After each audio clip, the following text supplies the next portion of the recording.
오늘은 오직 한 걸음이면 충분합니다라는 제목으로 하나님의 말씀을 함께 나누겠습니다. 미국의 이노센스 프로젝트라고 하는 이 비영리 법률 단체가 있습니다. 이 단체가 하는 일은 수십 년간 억울한 누명을 쓰고 옥살이를 하고 있는 사람들의 무죄를 입증하고 그들을 석방하는 것에 돕는 그런 일을 하는 단체입니다.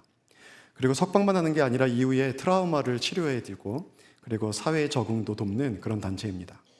근데 거기서 발표하는 보고서를 보면은 좀 기이하고 슬픈 현상이 기록되어 있습니다.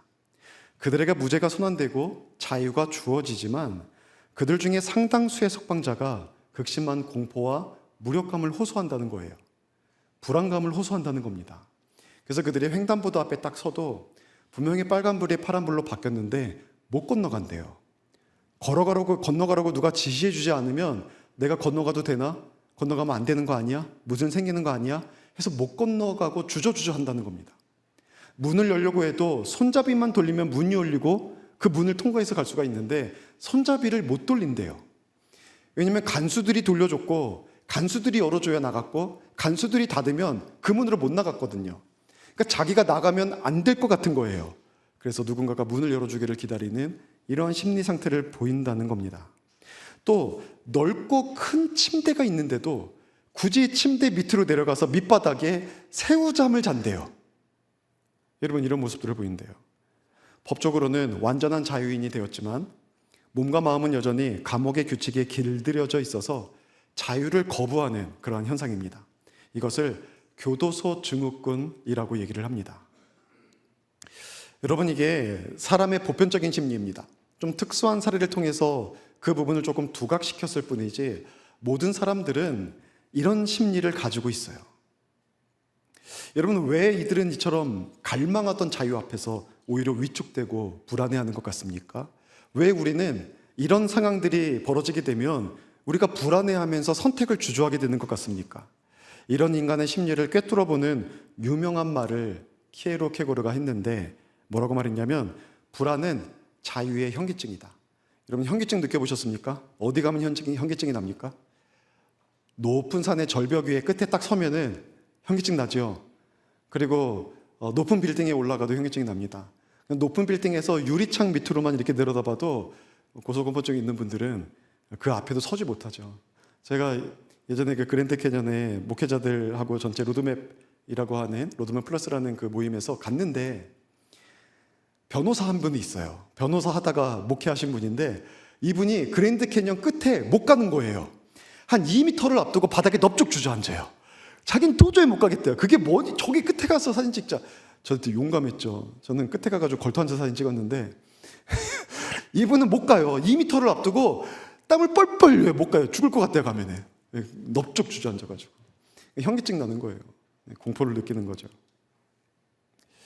여러분, 이런 현기증을 인간이 언제 느끼냐면 자유가 주어졌을 때, 많은 것들을 내가 선택할 수 있는 자유가 주어졌을 때 이런 현기증을 느낀대요. 그 현기증의 정체가 이제 불안이라고 얘기하는 거죠. 불안감을 느낀대요. 자유가 있으면 불안감을 느낀다. 우리가 선택해야 될 것들이 많으면 더 불안합니다. 그냥 둘 중에 하나 고르라고 하면 고르겠는데 10개 중에 하나 고르라면 힘들어요. 100개 중에 하나 고르려면 이거는 누구도 고르기 힘들 겁니다. 정말 어려워지는 거예요. 점점 더. 그래서 여기서 내 선택이 맞나? 내가 잘못 선택하면 어떡하지? 여러분, 왜 우리가 선택하는 것이 어렵습니까? 자유가 주어졌을 때 선택에는 책임이 따르잖아요. 그러니까 그것 때문에 잘 선택이 안 되는 거예요. 누군가가 책임져 주면은 불안하지 않습니다. 누군가가 가이드해 주면 낯선 곳에서도 불안하지 않습니다. 근데 가이드가 있는 여행과 나 혼자 하는 여행은 다르죠. 낯선 곳에서 사람을 만나야 되고 장소를 찾아가야 되는데 버스는 제대로 탄 건가? 택시 타도 되나? 길거리에 밤에 나가도 되나? 여러 가지 불안 요소들이 있잖아요. 근데 가이드가 딱 있으면 밤에 나가도 불안하지가 않더라고요. 그리고 그냥 편하게 다닐 수가 있죠. 책임, 내가 스스로 책임져야 된다는 거, 이게 진짜 어려운 겁니다. 제가 부교육자 때는 마음껏 설교했습니다. 여러분, 이게 무슨 말이냐면 성경에서 하는 말씀이라면 가감하지 않고 설교했습니다. 두려울 게 없었어요. 왜 그랬냐면 담임 목사님이 책임져 주거든요. 담임 목사님이 다 책임져 주니까 마음껏 설교했습니다. 근데 담임이 되면서는 못하겠더라고요. 제가 이렇게 말하면 혹시 상처받으면 어떡하지? 저렇게 말하면 오해하면 어떡하지? 내가 성도님들의 상황을 다 몰라서 혹시 이 문제 때문에 너무 아파하고 있는 분이 있는데 이 문제를 건드려서 그분 시험에 들면 어떡하지? 그리고 우리 사람들이 정말 어려운 거, 삐지는 걸 못 막겠더라고요. 삐지는 거. 와, 이 삐지는 거는 약이 없고 답도 없고. 그래서 미국의 어떤 목회자가 삐지는 것 때문에 하나님께 기도했대요. 하나님, 제발 우리 성도들도 삐지지 않게 해달라고. 하나님이 이렇게 얘기를 했대요. 이렇게 기도했대요, 목사님이. 하와이에 다리를 놔주시든지 성도들이 삐지지 않게 해달라고. 이렇게 기도했대요, 목사님. 그러니까 성도들을 삐지게 할 거면은 차라리 하와이에 다리를 놔주시라고. 그 본토에서부터. 그랬더니 하나님께서 응답을 이렇게 하시더래요. 내가 다리 놔줄게. 다리 놔줄게.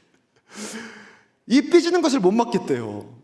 그러니까 여러분, 설교를 할 때 혹시라도 이게 누군가의 마음에 걸리면 어떡하지? 그러니까 이게 담임되니까는 책임을 져야 되잖아요. 그러니까 이거를 잘 못하겠더라고요. 예전에 한 집사님이 이제 공부를 열심히 하고 청년 때부터 만났는데 이분이 결혼을 하고 의학 전문대학을 나오고 이제 의사 면허증 자격증을 얻고 나중에 전문의 자격증까지 얻어가지고 취업을 하게 됐습니다. 처음에는 자기 개원을 하지 않고 큰 병원에 들어갔죠. 근데 그곳에서 배우면서 이분이 소문이 났어요. 너무 잘하니까. 너무 잘해서 이 환자들도 많이 찾고 그런 분이 됐습니다. 그래서 이제 자신감이 생겼어요. 이제 내가 개원해도 되겠구나 하고서 개원을 딱 했습니다. 근데 기도도 해주고 가가지고 축복 기도하고 그리고 나서 개원을 했는데 다음 주에 왔는데 얼굴이 사색이 돼서 왔어요. 그리고 손을 벌벌 떨어요. 한 번도 그런 적이 없대요. 근데 목사님, 제가 개원을 하고 병원을 책임져야 되니까 주사 한 번을 놓을 때도 손이 떨리고 내가 오진하면 어떡하나, 내가 치료한 것 때문에 잘못되면 어떡하나, 이것 때문에 아무런 판단이 안 선대요. 그래서 뭐 손을 덜덜 떨고 오더라고요. 근데 그게 다 이해가 돼요. 다 이해가 돼요. 책임지는 자리에서 뭐 하나 선택하는 게 정말 어려워요. 자유가 주어진 거거든요. 남이 하라는 대로 하는 게 아니라 내가 무엇인가를 선택하고 결정할 수가 있어요. 근데 그 자리에 서게 되면은 자기의 결정에 자기가 책임을 져야 되잖아요. 그러니까 그때부터 정말 여러 가지 불안하고 어려운 것들이 생기게 되는 겁니다. 앞이 안 보이잖아요. 결과를 알 수 없잖아요. 예측을 해도 그것이 보장되는 건 아니잖아요. 그러니까 불안한 거예요. 내 개인의 내일도, 가정의 미래도, 그리고 교회의 내일도 생각하면 어떻게 될까? 잘 될까? 이런 고민들이 생기게 되어 있는 겁니다. 영적으로도 마찬가지입니다. 우리가 죄에서 자유함을 얻죠. 하나님의 자녀가 되었죠. 그래서 이제는 구원이 보장되었죠. 근데 살아가다 보면은 보장된 구원에 합당한 삶이 아니거든요, 내가. 바울도 로마서 7장에서 그거 고민했잖아요. 내 속에 다른 두 법이 싸운다고. 그래서 죄의 법이 하나님의 법을 이겨버려서 나로 하여금 죄에 굴복시켜버린다고. 오라 탄식하죠. 이 사망의 몸에서 누가 나를 건져낼까. 그리고 8장으로 넘어와서 정죄가 없다는 것이 1절이고 마지막 절이 하나님의 사랑에서 끊을 수 없다는 겁니다. 그렇게 하면서 너희의 구원은 안전하다. 왜 안전한 줄 아느냐? 이런 이유 때문이다 하면서 이 8장 안에 여러 가지 이유들을 얘기하고 있는 거예요. 그러니까 구원받은 우리도 영적으로 불안감을 느끼며 살아가고 있습니다. 정말 내 구원이 안전한가? 나는 하나님 앞에 여전히 부끄럽게 죄를 짓고 살아가는데 내가 믿으면 구원받는 것이 확실한가? 이 고민 가지고 불안한 거예요. 또한 믿음 가지고 살아가도 하나님의 뜻대로 살아갈 수 있는 자유를 얻었지만 정작 세상에서 밀려오는 수많은 선택과 책임 앞에서 현기증을 느끼는 겁니다. 영적 교도소 증후군을 가지고 살아가게 되는 겁니다. 여러분, 이때 어떻게 해야 됩니까? 우리에게 자유가 주어졌기 때문에 불안하고 우리에게 자유가 주어졌기 때문에 선택이 어려울 때 그때 어떻게 해야 되는 겁니까? 이때 먼저 기억해야 될 것이 있습니다. 그게 뭐냐면 나의 정체성이에요. 첫 번째로 우리가 함께 살펴볼 것이 성도의 정체성입니다. 앞이 보이지 않고 결과를 알 수 없고 우리가 아무것도 예측할 수 없는 내일을 향해 나아가게 될 때 먼저 기억해야 될 것은 내가 누구인가입니다. 여러분, 나는 누구입니까? 오늘 본문에 의하면 하나님의 아들이라고 표현되어 있지만 하나님의 자녀인 거죠. 하나님의 자녀다. 하나님의 백성이다. 예수를 주와 그리스도로 영접한 순간부터 우리는 은혜 위에 서 있습니다. 은혜 위에 서 있는 우리를 우리 성령님께서는 인도해 가고 계십니다. 돌보심을 받고 있습니다. 우린 종이 아니라 자녀예요. 사랑으로 돌보시고 끝까지 인도해 주십니다. 이거 보증해 주시려고 하나님께서 성령을 우리 안에 들어오게 하셨잖아요. 그게 성령의 기름 부으심이고 성령의 인치심이죠. 그리고 그때부터 성령은 보혜사로 우리를 돌보십니다. 우리를 인도하십니다. 우리를 견고케 하십니다. 우리를 위해서 싸우십니다. 우리를 변호하십니다. 그러니까 하나님의 영인 성령이 우리를 인도하고 계신 거예요. 왜? 우리가 하나님의 자녀니까. 14절에 이렇게 기록되어 있습니다. 무릇 하나님의 영으로 인도함을 받는 사람은 곧 하나님의 아들이라. 하나님의 자녀래요. 누가요? 우리가요. 그래서 인도하신대요. 여러분, 우리가 이 본문을 잘 봐야 되는데, 하나님의 영으로 인도함을 받아 순종해야만 하나님의 자녀가 된다는 게 아니에요. 어떤 사람을 보니까 하나님의 인도하심을 받고 있어요. 왜? 그 사람이 하나님의 자녀라서. 하나님의 자녀라면은 너무나 당연하게 성령께서 그 사람의 삶을 인도해 주신다, 이끌어 주신다. 지금 그 말씀을 하고 계신 겁니다. 여러분, 이 사실을 믿을 수 있기를 주의 이름으로 축원합니다. 하나님께서 나를 인도하고 계세요. 어떤 상황 속에서도 인도하고 계세요. 때로는 정말 막막하죠. 안 보일 때 있죠. 하나님의 인도하심이 전혀 느껴지지 않을 때가 있습니다. 그래서 불안하고, 그래서 걱정하고, 그래서 시험에도 들고 낙심할 때도 있습니다. 여러분, 믿으셔야 돼요. 하나님이 여러분의 아버지시고 우리는 하나님의 자녀고, 우리 성령님께서 지금도 우리를 인도하고 계십니다. 나를 인도하시고 우리를 인도하시고 우리 교회를 인도하고 계십니다. 이 사실을 확신할 수 있기를 주의 이름으로 축원합니다. 이 사실을 확신하고 이에 근거해서 여러분의 모든 삶을 들여다보십시오. 이것이 데카르트의 표현에 따르면 아르키메데스의 점, 부동의 점이라고 부르는 부분입니다. 절대 흔들리지 않는 절대적인 기준, 이것을 부동의 점이라고 얘기하거든요. 아르키메데스라고 여러분 아시죠? 고대 그리스의 수학자였습니다. 이 사람이 지렛대의 원리를 최초로 수학적으로, 과학적으로 증명한 사람이었습니다. 그는 이 법칙을 완벽하게 증명한 후에 그 당시에 왕이었던 히에로 2세 앞에서 자신이 증명한 수학적 법칙의 무한한 가능성을 선언하면서 이런 말을 했어요. 나에게 서 있을 수 있는 단 하나의 고정된 점을 준다면 나는 지구라도 들어올려 보이겠다. 이런 말 어디서 읽은 기억나죠?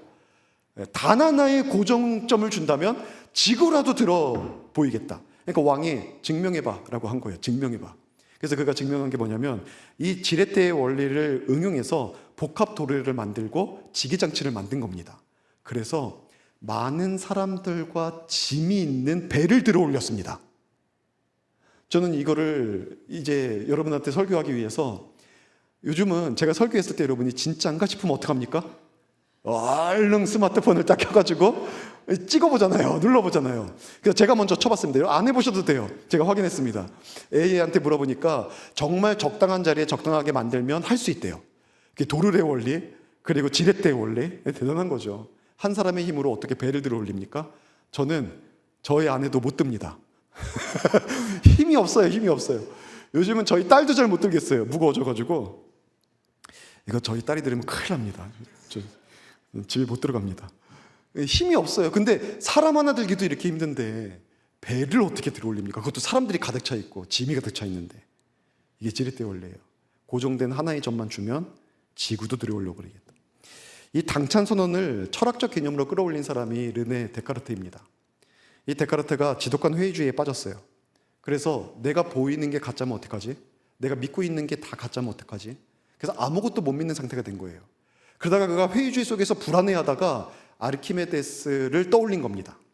그래서 그가 지구를 움직이기 위해 고정된 하나의 점을 필요로 했던 것처럼 내가 모든 것들을 판단하고 모든 일들을 행하기 위해서 부동의 진리, 움직이지 않는 견고한 진리 하나는 있어야 되겠다. 그거를 기반으로 모든 것들을 볼 수 있으면 좋겠다. 이래가지고 그가 생각하게 된 겁니다. 결코 의심할 수 없는 단 하나의 절대적인 기준. 그래서 그것을 가지고 아르키메데스의 점, 부동의 점이라고 불렀는데, 여러분, 그 부동의 점으로 그가 제시한 게 뭐냐면, 데카르트 하면 딱 생각나는 게 뭡니까? 나는 생각한다, 고로 나는 존재한다, 이죠. 여러분, 이거 사실이죠? 생각하니까 존재합니다. 오늘 설교를 들으면서 여러분 생각하고 있습니까? 대답하지 않는 거 보니까는 지금 멍한 것 같은데, 생각하고 계십니까? 생각하잖아요. 좋은 생각하고 계시죠? 네, 좋은 생각, 이상한 생각하고 계신 거 아니죠? 좋은 생각하면서 듣고 계신 거죠? 생각합니다. 그럼 여러분 살아있는 거예요. 이거는 사실입니다. 틀리지 않아요. 그런데 문제는 뭐냐면 이게 부동의 점이 될 수 있을까? 이건 틀리지 않은 사실이지만 이게 과연 부동의 점일까? 왜요? 인간의 이성은 죄로 말미암아 오염되었고 왜곡되었고 훼손되었잖아요. 이 왜곡된 이성을 가지고 모든 것들을 판단할 때 과연 이것이 기준이 될 수 있고 그 생각하기 때문에 존재하는 것 가지고 자기 인생의 모든 것들을 설명할 수 있는가? 저는 그렇게 보이지는 않습니다. 그건 사실이 아닌 것 같아요. 하지만 이때부터 어떤 논리를 전개하거나 진리를 붙잡을 때 결코 흔들리지 않는 절대적인 기초를 일컬어 아르키메데스의 점이라고 부르게 되었습니다. 자, 그렇다면 우리 그리스도인들에게 있어서 진정 인생의 모든 것들을 바르게 이해하게 하고 인생의 모든 것들을 움직이게 하고 우리의 모든 선택을 결정하게 하는 부동의 점이 있다면 그게 뭐겠습니까? 여러분, 그게 뭐냐면 하나님께서 내 아버지시고 나는 하나님의 자녀라는 겁니다. 그래서 하나님은 지금도 나를 인도하고 계시다는 것, 이것이 우리 인생의 모든 것들을 이해하고 모든 것들을 들어올리고 모든 것들을 선택할 수 있는 그 부동의 기준점이 되어야 합니다. 제임스 패커, 이 기독교 사상가, 이분의 책 다 좋습니다. 다 읽어도 돼요. 이분이 하나님을 아는 지식에서 이런 말 했습니다. 기독교가 세상에 준 모든 가르침 중에 양자됨보다 더 위대한 진리는 없다. 양자됨이 가장 위대한 진리래요. 내가 하나님의 자녀 되었다는 것, 예수의 피로 말미암아 이제 하나님께 소속이 옮겨지게 되었다는 것, 그래서 하나님께서 지금도 나를 인도하고 계신다는 것, 이것을 확신해야 된다는 겁니다. 사랑하는 성도 여러분, 확신하시기 바랍니다. 여러분, 하나님의 자녀예요. 두려워할 거 없어요. 불안해할 거 없어요. 세상 속에서 방황할 거 없어요. 하나님께서 여러분 지키시니까, 여러분 함께 하시니까, 여러분 붙들고 계시니까, 하나님이 인도하시니까. 이 사실을 확신한다면 이제부터 우리가 집중해야 될 것은 뭐냐면 하나님과의 관계입니다. 무엇을 선택할까가 아니고 내가 하나님과 어떤 관계를 맺고 있는가, 내가 어떤 방향으로 나아갈 것인가, 내가 선택한 일에 어떻게 책임질 것인가, 이게 아니라 내가 하나님과 친밀한 관계를 누리며 살아가고 있는가, 잘할 수 있을까가 아니라 내가 지금 하나님의 뜻을 분별하고 있는가, 여기에 우리가 초점을 맞춰야 돼요. 그 속에서 성령의 인도를 따르고 있는가. 여러분, 우리가 항상 관계를 볼 때 모든 관계에는 바른 관계 맺음의 원리가 있습니다. 사람하고 바른 관계 맺음의 원리가 있고, 세상하고 바른 관계 맺음의 원리가 있고, 하나님과의 바른 관계 맺음의 원리가 있습니다. 하나님과의 바른 관계 맺음의 원리는 믿음과 순종이에요. 이 맺음의 원리를 다른 관계 속에서 하면 안 돼요. 하나님을 믿어야지 다른 걸 믿으면 안 돼요. 여러분, 사람을 믿으면 어떻게 된다고요? 들렸어요. 제가 설교 때 분명히 얘기했던 거를 기억하고 있는 거죠. 사람을 믿으면 어떻게 돼요? 실망한다. 그렇죠? 사람을 믿으면 실망한다. 남편도 속으로 얘기하세요. 옆에 있으니까. 남편도 믿음의 대상은 아니다. 아내도 믿음의 대상, 자녀도 믿음의 대상은 아니다. 저희 딸이 저랑 결혼한다고 했거든요. 그리고 100살이 돼도 저랑 뽀뽀하고 저를 안아준다 그랬어요. 그래가지고 제가 몇 번을 확인하니까 아빠는 나를 못 믿어. 내가 이거를 녹음해 둘 거라 그랬더니 왜 아빠는 딸을 못 믿어? 걱정하지 마. 100살이 돼도 아빠를 업어줄 거고 100살이 돼도 아빠랑 뽀뽀할 거야 하더니 요즘은 아빠랑 안으면 안 돼 하면은 인상을 팍 써요. 야, 너 그때 너 믿으라면 벌써 몇 번째야. 벌써 몇 번째 울고 먹는 거야. 하고서 난 지방으로 도망가 버려요. 결혼 안 한다고 하더니 결혼할 생각이 있는 것 같아요. 못 믿겠어요, 딸도. 여러분, 사람은 믿으면 실망해요. 믿음의 대상이 아니에요. 세상도 믿으면 안 돼요. 물질이 든든하게 여러분의 인생을 보장하고 영원을 보장하겠습니까? 아니에요. 어떤 것도 믿으면 우리들에게 실망을 주고 손해를 주고 그것 때문에 우리들을 무너뜨립니다. 근데 하나님은 믿음의 대상이에요. 이 관계 맺음의 원리가 절대적으로 하나님을 향해서만 가야 돼요. 하나님은 믿고 하나님께 순종하여 따라야죠. 내 정체성을 확인한다면 이 바른 관계를 맺으셔야 됩니다. 친밀하게 주님과 교통할 뿐만 아니라 하나님을 신뢰하기 때문에 주님의 뜻에 순종하며 살아가야 돼요. 성령은 지금도 내 안에서 하나님의 선하신 뜻대로 나를 인도하고 계십니다. 성령은 지금도 우리 교회 안에서 우리 교회의 내일을 위해, 우리 교회가 감당해야 할 사명을 위해 우리를 이끌어가고 계십니다. 내 정체성을 확신한다면 이 사실을 믿고 이에 근거해서 우리의 모든 것들을 보고 해석할 줄 알아야 돼요. 이것에 근거해서 불안해 말고 우리 교회의 미래를 볼 수 있어야 됩니다. 그리고 인도하신 대로 믿고 따르면 되는 겁니다. 이번 주 금요일부터 2026년 신반포 SMR 집회를 갖습니다. 이 집회의 목적은 하나님과의 깊은 영적 교통을 다시 회복하자는 거예요. 리셋이라고 하니까 제가 고민이 많았어요. 리셋이라고 할 때에도 SMR, 이게 입에 딱 붙어서 SMR은 할 건데 2020년 SMR, 이번 집회는 누가 오시나? 2027년 SMR, 이번 주제는 뭔가? 뭐 이렇게 하고 싶은데 R을 뭐라고 할지, 리바이벌로 할지 막 고민을 되게 많이 하는데 요즘 이런 집회를 미국에서 또 해외에서 제일 많이 쓰는 게 리셋이라는 말을 많이 써요.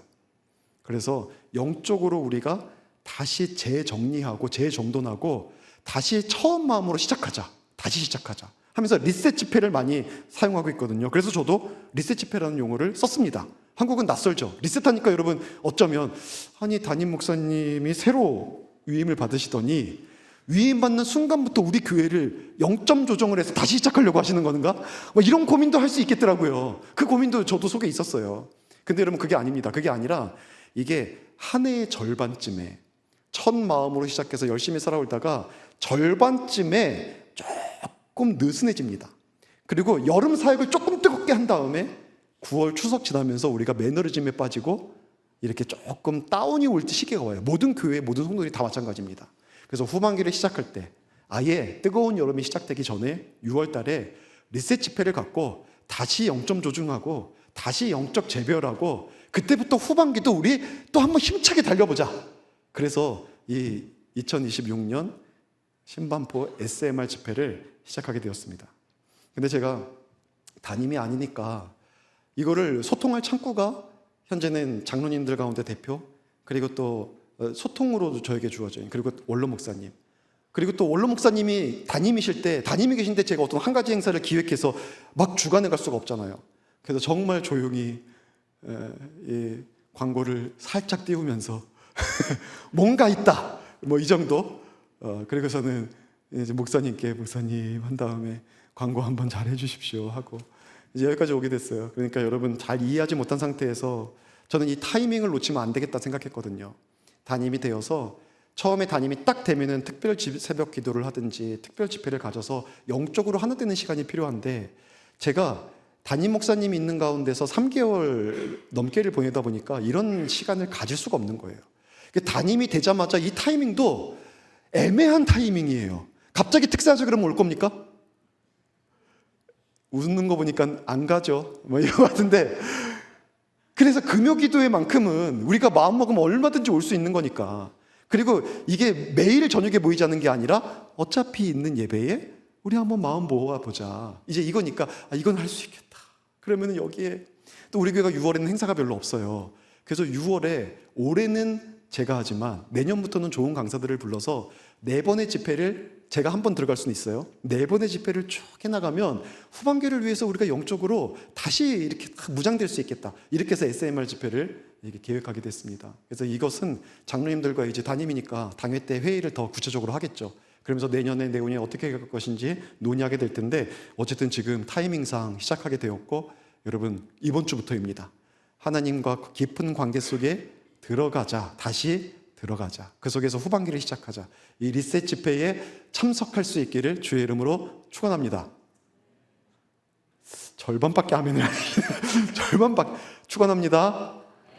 축원의 내용 까먹으신 거 아니죠? 네, 같이 우리가 4주 동안 함께 영적으로 무장하는 시간 되었으면 좋겠습니다. 자, 그럼 어떻게 인도하실까요? 두 번째, 성령께서 인도하시는 방법을 살펴보도록 하겠습니다. 우리 성령께서 우리가 믿든 믿지 않든 우리 안에 들어오셔서 우리를 인도하십니다. 이건 변함없는 진리예요. 근데 우리가 못 느낄 수 있어요. 마치 성령이 소멸된 것처럼 못 느낄 수 있어요. 우리가 죄 가운데서 내 마음대로 살아가다 보면 성령께서 우리 안에 계시지만 안 계신 것처럼 계세요. 그래서 성령이 없는 것처럼 느껴질 정도로. 그러니 성령께서 인도하시는 것을 우리가 느낄 수 있습니까? 못 느끼죠. 하나님의 자녀라면 반드시 성령께서 우리를 인도하고 가시는데 우리는 성령의 인도하심을 잘 느끼지 못해요. 또 성령께서 인도하시는 것 같기는 한데 문제가 뭐냐면 전체를 다 보여주시지 않아요. 다 보여주시면 얼마나 좋겠습니까? 근데 다 보여주지를 않는 거예요. 제가 아는 분들 가운데도 어려움을 겪는 분들이 있어요. 정말 큰 어려움. 근데 그 어려움을 겪었을 때 아무리 위로를 해도 잘 통하지가 않더라고요. 예전에는 제가 30대 초반이었는데 제가 맡은 교구에서 한 분이, 제가 맡은 교구가 아니고 옆 교구였어요. 옆 교구에 한 분이 자기 딸이 갑자기 문제가 생겼어요. 딸이 갑자기 빙글빙글 돌면서 이 토사물을 쏟아내는데 벽에 다 묻을 정도로 난리가 난 거예요. 그래서 엄마가, 집사님이 너무 놀라서 병원에 데려갔는데 뇌에 이상이 생겼대요. 뇌에 이상이 생겨가지고 이거를 구토하는데 이거 못 고친대요. 못 고치고 애가 살 수는 있겠지만 이전처럼 정상적으로 살지 못할 겁니다. 뇌에 장애가 생긴다는 거예요. 얼마나 어려워요. 여러분, 그런 상황 속에서 엄마가 미래가 보이겠습니까? 근데 가가지고서는 그 교구 사역자가 어떤 본문을 잡았냐면, 하나님께서는 시험을 주실 때에는 피할 길도 예비해 주신다. 감당하지 못할 시험은 안 주고 피할 길도 예비해 주신다. 근데 집사님이 그 상황 속에서는 꼭 잠깐 설교를 들은 거예요. 근데 여전사님이 또 가셨어요. 근데 서로 짱개하는데 똑같은 본문으로 하나님은 감당하지 못할 시험을 주지 않고 피할 길을 예비하신다. 근데 이 집사님이 그때 마음의 불편함들을 표현하기 시작한 거예요. 그리고 담임 목사님이 가셨는데, 담임 목사님이 갈 땐 저도 옆으로 동행했습니다. 근데 갔는데 또 똑같은 본문을 잡은 거예요. 짜지도 않았는데. 근데 그 순간에 집사님이 난리가 났어요. 목사님 딸이라면 그렇게 말씀할 수 있겠습니까? 저희 딸이 지금 뇌에 문제가 생겨서 죽을지 살지 모르는 상황이고 살아도 정상적이지 않을 텐데 감당하지 못할 시험을 안 주신다니요. 피할 길을 예비하신다니요. 어디가 피할 길입니까? 하면서 너무너무 속상해서 눈물을 쏟아내더라고요. 다 이해가 되는 거예요. 그때부터 예방 설교를 해야지, 미리 예방해서 설교해야지, 문제가 생긴 다음에 그것을 치료하고 수습하는 설교를 하면은 그게 아픔이 될 수 있겠구나. 그때 너무 많이 느꼈어요. 예방 설교해야지. 아픈 거 가지고 다루지 말아야지. 여러분, 왜 그렇게 힘든 겁니까? 안 보이거든요. 안 보이거든요. 지금 이 어려운 상황 속에서 내 딸이 어떻게 될지 모르는데 하나님께서 인도하신다고 말씀하시지만 어떻게 인도하는지 안 보이잖아요. 그거 보이면 실망하겠습니까? 낙심하겠습니까? 또 그게 보이면 우리가, 여러분, 제대로 신앙생활 하겠습니까? 고난이 닥쳤어요. 근데 하나님께서 끝까지 다 보여주셨어요. 여러분, 기도하겠습니까? 기도 안 하죠. 단련되겠습니까? 단련될 필요 없죠. 결론을 아는데. 그냥 나는 자유롭게 그냥 내가 하고 싶은 거 하겠죠. 하나님은 우리의 영적 유익을 위해서 우리를 단련시키고 세우시려고, 하나님의 사람을 온전케 하시려고 다 보여주시지 않으세요. 그냥 한 걸음 한 걸음 한 걸음을 인도해 가시는 겁니다. 근데 우리는 앞이 안 보이니까 신앙이 흔들려요. 의심이 생겨요. 불안해요. 우리 오해버려야 돼요. 성령은요, 완벽한, 모든 것을 보여주시는 완벽한 지도가 아니라 우리를 한 걸음 한 걸음 인도하시는 완벽한 가이드입니다. 하나님은 한 걸음 한 걸음 목자이십니다. 다 보여주지 않아요. 근데 따라가다 보면 쉴만한 물과 푸른 초장에 도착하게 되어 있어요. 한 걸음씩은 보여주세요. 한 걸음씩. 내가 오늘 가야 될 한 걸음은 보여주세요. 그러면 우리 따르면 되는 거예요.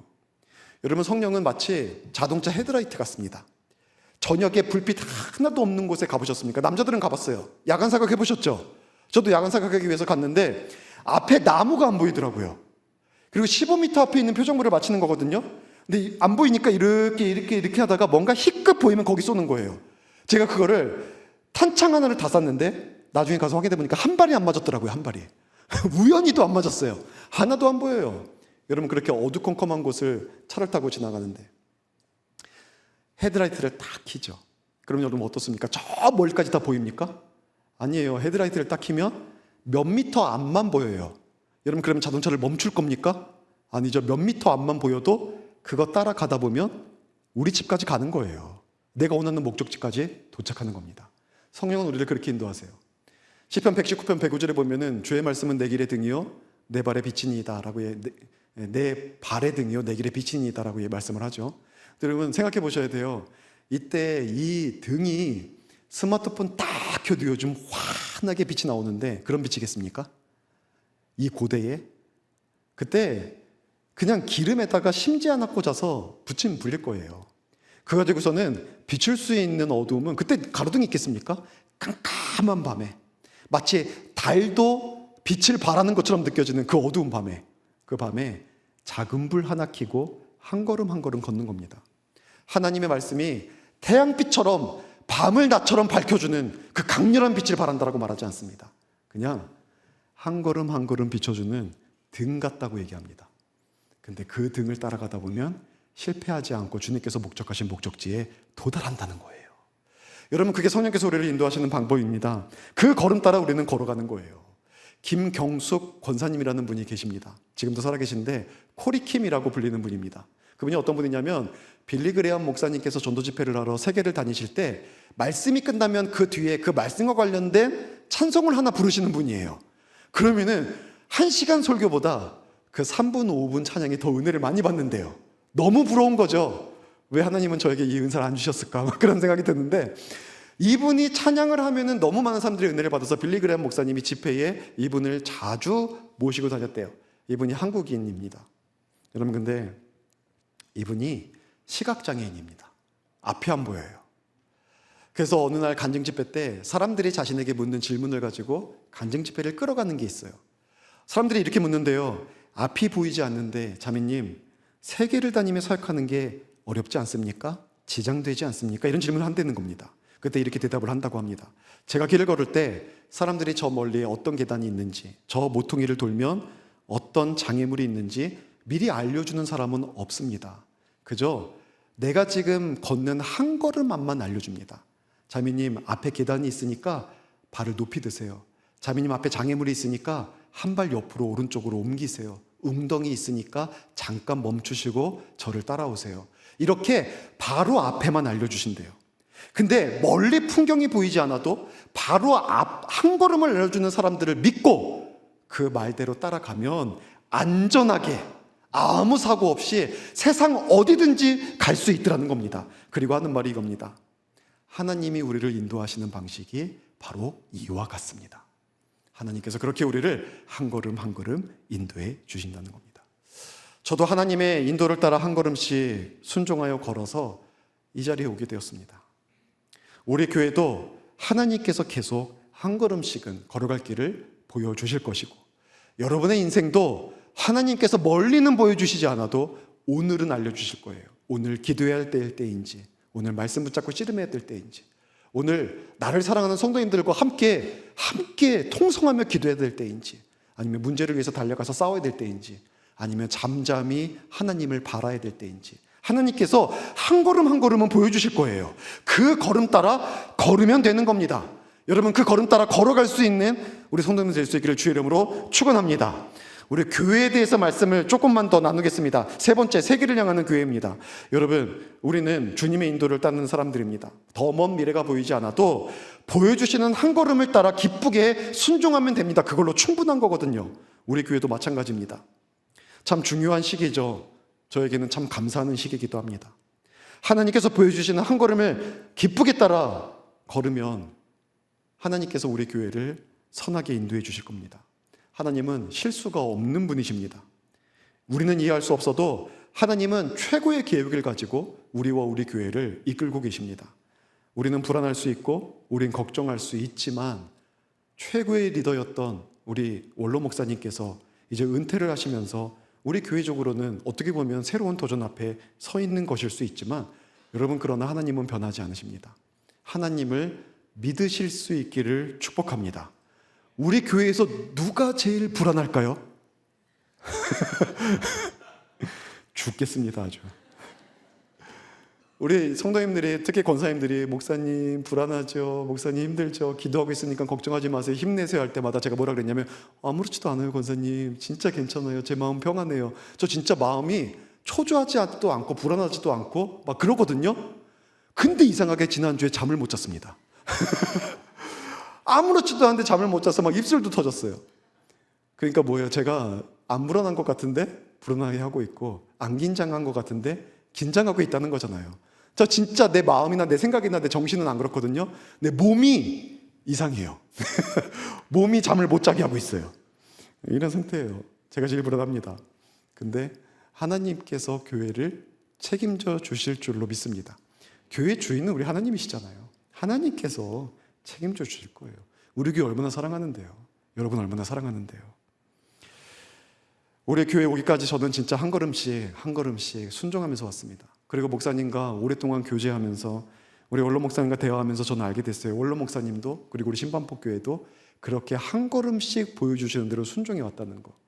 우리 목사님께서 37세의 젊은 나이에 담임 목사님이 되셨잖아요. 얼마나 막막할까요?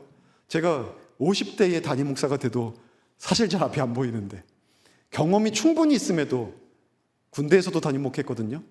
그러니까 다 합치면 13년 정도의 시간을 담임 목회를 했는데 그래도 잘 안 보입니다. 그러니 37의 담임 목사가 돼서 얼마나 어려웠겠습니까? 그래서 기도했더니 하나님께서 안디옥 교회를 모델로 삼아라. 네, 하나님, 순종했는데 하나님, 근데 안디옥 교회를 모델로 삼으면 어떻게 해야 되는 겁니까? 선교. 그때 우리 목사님께서 단기 선교를 이렇게 열어가셨을 때 우리 한국에는 단기 선교가 없었습니다. 거의 없었어요. 우리 교회가 굉장히 중요한 한국교회 모델이 된 거예요. 단기 선교 없었습니다. 사실 제가 어렸을 때는 우리 초등학생들이 해외여행도 못했습니다. 비행기를 못 탔어요. 근데 지금은 그럴 수 있게 되었고, 그런 항공의 문이 열리면서 때마침 우리 교회가 단기 선교도 하게 되고 해외로 나가게 되고 여러 가지 사역을 감당할 수 있게 된 거거든요. 하나님께서 너무나 좋은 타이밍에 우리 교회가 가야 될 길을 보여주신 거고, 그 한 걸음 한 걸음에 순종해서 오늘 우리는 한국교회에 선교의 이정표를 세운 교회입니다. 또 목사님께서 순간순간 어려움이 있었대요. 위기가 있었대요. 사람을 만나서 지혜롭게 얘기해야 될 때도 필요했대요. 그때마다 긴급 기도를 드렸대요. 긴급 기도. 하나님 도와주세요. 하나님 지혜 주세요. 하나님 제가 할 말을 주세요. 그럼 하나님께서 이상하게 딱 한 걸음은 보여주시더래요. 한마디 말은 주시더래요. 그거 가지고 말하고, 그거 가지고 문제 해결하고, 그거 가지고 갈등 풀어내고, 그렇게 이제까지 목사님 저는 목회를 해왔습니다. 담임 목사님들 그렇게 말씀을 하시더라고요. 한 걸음씩 한 걸음씩 우리 교회가 그렇게 걸어온 거예요. 그러면 우리 교회는 하나님과 정말 바른 관계 속에 있는 것 아닙니까? 뭐가 더 중요하고 뭐가 더 가치 있습니까? 우리 교회가 세계적인 이 메가처치가 되는 것보다 하나님의 인도함을 받는 교회라는 게 우리 모두의 자랑이어야 합니다. 지난 72년간 신반포교회는 그렇게 하나님께서 보여주신 대로 한 걸음씩 걸어왔습니다. 그것은 우리 교회의 사명이 되어 있고, 그것은 우리의 선교의 비전이 되어 있고, 이것이 바로 우리 신반포 교회, 방주라고 하면, 배라고 하면 신반포 방주의 용골이 되어 있습니다. 튼튼하고 든든한 구조로 모든 교회의 항해를 안전하게 지켜주는 그 뼈대가 되어 있습니다. 여러분, 용골이 뭔지 모르시죠? 그림을 준비했습니다. 그래서 여러분, 용골을 뭐냐면 배를 딱 보면 좀 있으면 나올 겁니다. 나왔습니다. 자, 보면은 선이 하나 거 있고 밑으로는 약간 어둡죠? 그 위에가 우리 눈으로 보이는 배의 모습입니다. 자, 대체로 제일 많이 보이는 건 뭡니까? 돛이죠, 돛. 돛이 제일 많이 보입니다. 용골은 뭐냐면 저 제일 밑에 살짝 튀어나와 있는 거, 노란색으로 지금 표시났는데 저게 용골입니다. 여러분, 배는요, 이것이 중심을 잡고 있기 때문에 이 용골이 가볍거나 없으면 배는 그냥 전복돼 버립니다. 아무리 커다란 범선을 만들어도 용골이 튼튼하지 않으면 심리도 못 가서 발병 나버립니다. 그냥 뒤집혀 버리는 거예요. 용골이 커다란 풍랑도 이겨내게 하는 그러한 힘이 됩니다. 여러분, 우리 교회는 이 용골을 가지고 있어요. 하나님의 인도를 따라 세워진 우리 교회의 예배와 사역이 용골입니다. 특별히 선교하는 교회를 우뚝 서 있는 것이 용골입니다. 바른 말씀의 선포가 용골입니다. 이 모든 것들이 우리 교회의 DNA예요.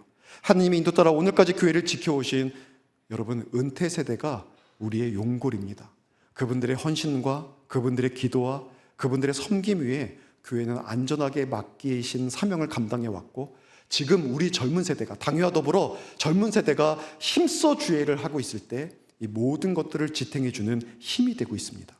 우리 교회는 정말 튼튼하고 안전한 용골을 가진 배입니다. 그래서 저는 담임 목회자로 진짜 행복합니다. 이런 교회에 내가 담임 목회로 함께 섬기고 있다니. 여러분들은 별로 안 행복해 보이긴 한데 저는 엄청 행복합니다. 여러분, 그리고 우리가 배를 계속 항해를 하려면 또 하나의 중요한 기간이 필요한데, 그게 뭐냐면 돛입니다. 아까 많이 보였던 거 있죠? 튼튼한 용골을 가지고 있다면 이제 바람을 맞아서 움직일 수 있는 돛을 활짝 펴야 되는 겁니다. 용골이 아무리 튼튼해도 돛을 펼치지 않으면 배는 앞으로 못 나가요. 그러니까 용골도 꼭 있어야 되고 돛도 꼭 있어야 되는 거예요. 성령께서 우리를 인도하시는데 그 길로 나아가기 위해서 우리는 돛을 활짝 펼쳐야 됩니다. 그리고 순종의 걸음을 걸어야 되는 거예요. 한 번에 한 걸음씩만 보여주셔도 우리는 감사하며 순종의 항해를 계속해야 합니다. 당회와 중직이 하나 되어 움직일 때 재직과 젊은 세대와 다음 세대가 다 함께 영적 돛을 활짝 펼치면 성령께서 바람을 보내주시고 그 바람을 따라 거룩한 영적 대항해는 계속될 것입니다. 여러분, 그 순종의 걸음을 함께 걸어갈 수 있기를 축복합니다. 그 믿음의 걸음을 우리가 시대가 변할 때마다, 소통의 방식이 바뀔 때마다, 문화적 변화가 일어날 때마다, 새로운 길로 나아갈 때마다 돛을 활짝 펴고 나아갈 수 있었으면 좋겠습니다. 여러분, 어떤 교회를 원하십니까? 전 세대가 행복한 교회가 되어야 합니다. 어떤 한 세대의 편중이 아니라 연세 드신 분들도 행복하고 우리 젊은이들도 춤출 수 있고 어린 아이들도 최고라고 말할 수 있는 교회를 우리 세워야 됩니다. 그러려면 모든 세대가 기뻐하는 교회를 위해 모든 세대가 비전을 품고 꿈을 꾸고 같이 소통하고 함께 만들어가야 됩니다. 여러분, 젊은 세대들이 춤추는 교회 되고 싶죠? 우리 연세 드신 분들께서 행복한 교회 만들어 오셨습니다. 우리 젊은 세대들은 문화가 바뀌었어요. 소통의 방식이 바뀌었어요. 우리들이 원하는 것들이 달라진 것도 많습니다. 여러분, 그것들을 위해서 우리 교회는 이것을 할 수 있을까라고 의심하지 마시고 우리 교회가 정말 젊은 세대가 마음껏 주님의 사역을 할 수 있는 교회, 날개를 펼칠 수 있는 교회, 다음 세대들이 구름대처럼 몰려오는 교회, 그런 교회 될 수 있다는 확신 가지고 여러분 함께 고민해 주시고 함께 기도해 주시고 함께 뜻을 모아 주시고 함께 헌신해 주십시오. 그리고 돛을 활짝 펼쳐 주십시오. 우리가 하나 되어서 이 돛을 펼친다면 하나님께서 우리 교회의 미래를 열어주실 것입니다. 인도해 주실 것입니다. 그 새로운 대자 붙여도 괜찮을까요? 대항해의 길을, 루피도 아니고, 그죠? 대항해의 길을 함께 걸어가는 우리 신방복교 될 수 있기를 주의 이름으로 간절히 축원합니다. 이제 말씀을 마치겠습니다. 19세기 영국에 존 헨리 뉴맨이라고 하는 천재 신학자가 있었습니다. 여러분, 이분이 옥스퍼드 대학이, 원래 그 대학이 여러 개의 칼리지가 함께 묶여서 대학으로 불리거든요. 지금도 39개의 칼리지가 묶여서 옥스퍼드 대학이 되어 있습니다. 근데 그 가운데서 어떤 칼리지는 조금 더 성적이 좋은 사람들이 가겠죠. 그래서 가장 똑똑한 사람들이 가는 그 당시에 대학이 오리얼 칼리지고, 지금도 있습니다. 거기 지금 옥스퍼드 대학 안에 오리얼 칼리지였는데, 이 헨리 뉴먼이 21살 때에 이곳의 신학교 교수가 됩니다. 천재죠. 그 27살 때 옥스퍼드 전체 대학 연합교회의 담임 목사가 됩니다. 27에. 와, 할 수 있겠습니까? 27에? 근데 존경받는 담임 목사님이었어요. 나중에는 영국 성공회의 종교개혁, 영적 대각서 운동을 일으킨 옥스퍼드 운동을 본격적으로 출범시킨 기수였습니다. 여러분, 하나님께서 19세기 영국을 위해서 사용하셨던 영적 리더였어요, 이 사람이. 근데 이분이 어떤 문제 때문에 좀 깊이 고민하고 탈진이 되어서 32살이 되었을 때 유럽 남부 쪽으로 여행을 갔습니다. 근데 여행을 가가지고 장티푸스에 걸려서 진짜 죽다 살아났대요. 진짜 죽었다 했는데 살아난 거예요. 그리고 나서 지친 몸을 이끌고 영국으로 돌아오는데, 돌아오는 배가 갑자기 짙은 안개에 쌓이게 된 거예요. 그 7일 동안 앞이 안 보여요. 얼마나 무섭습니까? 배가 암초라도 만나면 어떡해요? 잘못 길 들어서면 어떡해요? 혹시라도 다른 국경을 침범해가지고서는 문제가 되면 어떡해요? 여러 가지 어려움들 속에서 7일 동안을 헤맨 거예요. 그 속에 딱 놓여보니까 그 개인인데, 자기가 배를 모는 것도 아닌데 이런 생각이 들더래요. 내가 가지고 있는 지식이 다 소용없구나. 내가 이제까지 쌓아온 내 명예도 다 소용이 없구나. 나는 이 안개 앞에서도 아무런 힘이 없는 무력한 한 사람이구나. 이게 막 깨달아지더래요. 그리고 나서 하나님 앞에 기도를 드리게 되는데, 그때 시를 쓴 게 한 편 있습니다. 인도하소서 자비로운 빛이여라는 제목의 시이에요. 온통 어두운 뿐이고 가야 할 길은 멀지만 나를 인도하소서 자비로운 빛이여. 내 발걸음을 굳건히 지켜주소서. 그리고 이렇게 이어갑니다. 나는 저 멀리 있는 먼 풍경까지 다 보기를 원하진 않습니다. 내게는 오직 오늘 걸음 한 걸음이면 충분합니다. 오늘 걸음 한 걸음이면 충분합니다.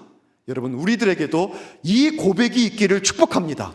하나님, 오늘 걸음 한 걸음만 보여주셔도 충분합니다. 믿음 가지고, 열정 가지고 보여주시는 그 길을 걸어가겠습니다. 하나님께서 나를 인도하시는 것을 믿고 한 걸음 한 걸음 내딛겠습니다. 하나님, 당신의 뜻대로 나를 인도해 주시옵소서. 우리의 고백이 그 믿음의 고백이 되어서 우리와 우리 가정과 우리 교회가 하나님의 선한 인도를 받을 수 있기를 주의 이름으로 간절히 축원합니다. 이 시간 같이 함께 기도하겠습니다. 우리 말씀 붙잡고 기도하겠습니다. 하나님, 한 걸음이면 충분합니다. 하나님, 한 걸음 보여주시는 대로 믿고 순종하게 하여 주시옵소서. 그 걸음 볼 수 있게, 들을 수 있게 주님과의 영적인 관계 깊게 갖게 하시고 늘 주님과 동행하는 삶 살기 허락하여 주셔서 보여주시는 한 걸음을 따라 순종하여 걸어서 하나님의 뜻을 이루고 주께 영광을 올려드리고 사명 감당하고 주님께 주시는 은혜와 복을 누리는 나와 우리 가정과 우리 교회가 되게 하여 주시옵소서. 우리 간절함을 갖지 않게 기도하시겠습니다. 하나님 아버지, 감사합니다. 오늘 말씀을 통하여서 나는 하나님의 인도를 받는 하나님의 자녀임을 알게 하시니 감사합니다. 성령 하나님께서 우리 가운데 계시고 아버지의 머리에 한 걸음 한 걸음을 인도해 주시니 진심으로 감사합니다. 사랑하는 하나님, 오늘 한 걸음, 그 한 걸음이면 충분합니다.